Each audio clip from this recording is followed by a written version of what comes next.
Organic dropshippingas belė kaip pasikeitė. Prieš metus laiko visi ką postindavo, tai tiesiog paprastą kontentą, užsisakai produktą, pradedi filmuoti, biškai tokius juokingus, gal kontroversiškus video, kurie apie tą produktą savo ir eini viral ir gauni pardavimų.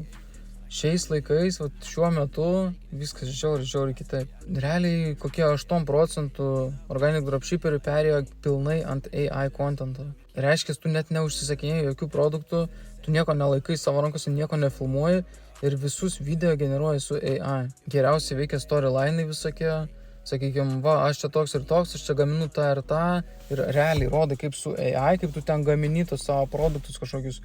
Aišku, viskas ten fake, bet galų gale šitas kontentas, šitie konceptai AI, jie yra nesveikai gerai konvertuojantis ir žymiai geriau uždirba negu tie seni metodai, seni kontento stiliai visi.